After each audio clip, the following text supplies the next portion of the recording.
तेजी से घट रहा है सोना। बड़ी जानकारी। बजट घाटा घटने के बाद कहा जा रहा है, जिस तरीके से ये अपडेट सामने आ रहे हैं रशिया से, रूस की तिजोरी से तेजी से सोना घट रहा है। बजट घाटा पाटने के लिए बेचा गया है गोल्ड।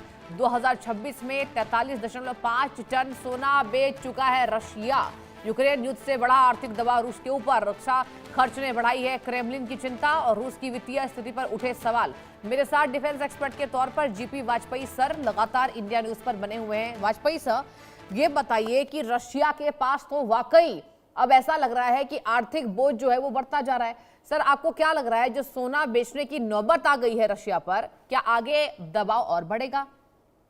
मैडम, ये बात बिल्कुल सच है। जो भी मीडिया में रिपोर्ट आई है कि 2026 में रूस ने अपने सोने के भंडार को तेजी से बेचा है। जनवरी से लगभग 44 टन सोना बेचे जाने की रिपोर्ट आई है। इसका सबसे बड़ा कारण वही है जो आपने अभी बताया कि रूस का बजट घाटा तेजी से बढ़ रहा है और 2026 की पहली छमाही में घाटा करीब 5.73 ट्रिलियन रूबल यानी उनकी जीडीपी का लगभग 2.5%, एक बहुत बड़ा घाटा बढ़ा है।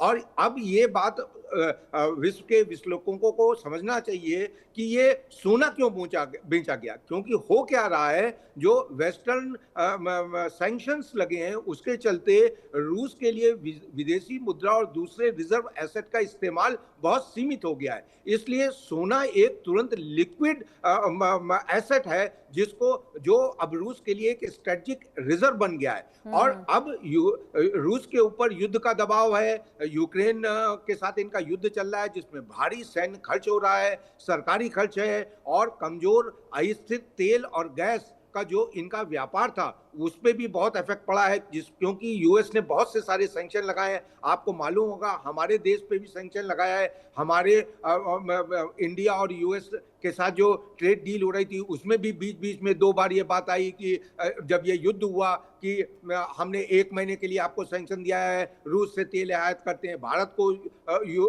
रशियन ऑयल काफ़ी सस्ता पड़ जाता था, इसलिए हम चाहते थे कि हम रशिया से ऑयल इंपोर्ट करें, लेकिन अमेरिका नहीं चाहता है। अमेरिका चाहता है कि रूस दिवालिया हो जाए जिससे कि वो तुरंत यूक्रेन युद्ध को खत्म करे। लेकिन ये कहना बहुत जल्दबाजी होगी कि रूस दिवालिया हो गया है या हो रहा है, क्योंकि रूस के पास अभी भी बहुत बड़ा गोल्ड रिजर्व है और अभी भी लगभग रूस के पास 2283 टन का सोना अवेलेबल है। लेकिन लगातार सोना बेचना यह बताता है कि मॉस्को अपने फाइनेंशियल कुशन का इस्तेमाल कर रहा है, यानी युद्ध जितना लंबा चलेगा रिजर्व पर दबाव उतना ही बढ़ता जाएगा। और रूस ने वर्षों तक डॉलर से दूरी बनाकर सोना जमा किया था, अब उसी फाइनेंशियल शील्ड को खर्च करके अपने वॉर टाइम इकोनॉमी के लिए उसको यूटिलाइज कर रहा है।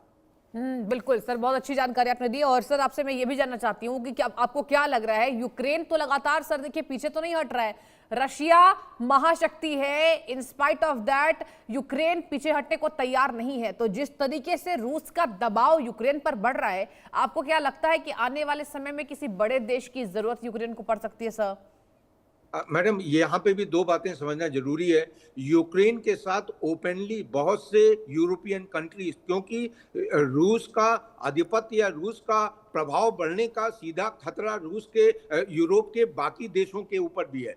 यूक्रेन को यूएस का सपोर्ट है, यूरोपियन कंट्रीज का सपोर्ट है और बहुत से ईरान का सपोर्ट है, जबकि रशिया को अपरोक्ष रूप से, डायरेक्ट कोई भी रशिया के साथ नहीं है इस वक्त, अपरोक्ष रूप से चाइना और कुछ यूरोपियन देश जो रशिया के प्रभाव में है और रशिया की बाउंड्री से लगे हुए हैं, उन्हीं का सपोर्ट है। तो ये बात सच है कि रूस, लेकिन एक बात हमेशा समझना चाहिए कि दुनिया में सबसे ज्यादा एटॉमिक वेपन रूस के पास ही है और रूस सुरक्षा के मद्देनजर एक बहुत शक्तिशाली देश है, क्योंकि उसके पास अपने सुरक्षा प्लेटफॉर्म को उत्पादन की क्षमता है। भले ही अब यूक्रेन के युद्ध के कारण इन प्लेटफॉर्म में काफी कमी आई है और उत्पादन की भी एक लिमिट होती है, तो रूस भी प्रेशर में है।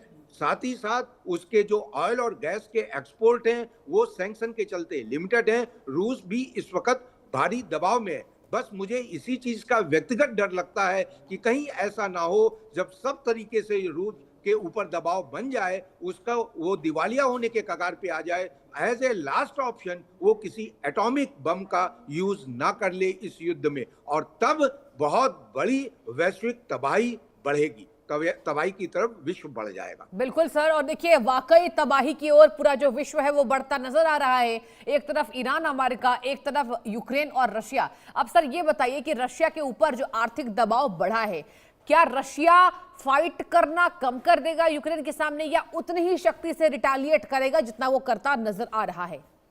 नहीं मैडम, मुझे व्यक्तिगत रूप से बिल्कुल भी नहीं लगता कि, क्योंकि देखिए जो मिस्टर पुतिन है वहाँ के प्रेसिडेंट, या रशिया एज ए कंट्री, उनकी न केवल विश्व के प्रति, सबसे पहले अपने देशवासियों के प्रति जवाबदेही बनती है। इस जगह से हटना नामुमकिन है। अभी आप देखेंगे कि बहुत अगर होता क्या है कि यूक्रेन अगर रशिया के वाइटल इंस्टॉलेशंस पे, जैसे ऑयल रिफाइनरीज पे हैं, ऑयल रिजर्व पे और बाकी जगह हॉस्पिटल वगैरह पे अगर अटैक करता है, तो अवश्यंभावी है कि रशिया पलटवार करेगा। और रशिया की ताकत यूक्रेन की तुलना में आज भी बहुत ज्यादा है।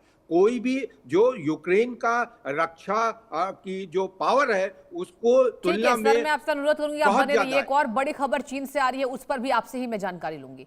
आगे बढ़ते हैं, बड़ी जानकारी आ रही है, चीन ने भारत का नक्शा मानने से इनकार किया है। अरुणाचल का मैप जारी करना गलत है, चीन ने यह कहा है। 27 जगहों को मैप पर दिखाना गलत है। अरुणाचल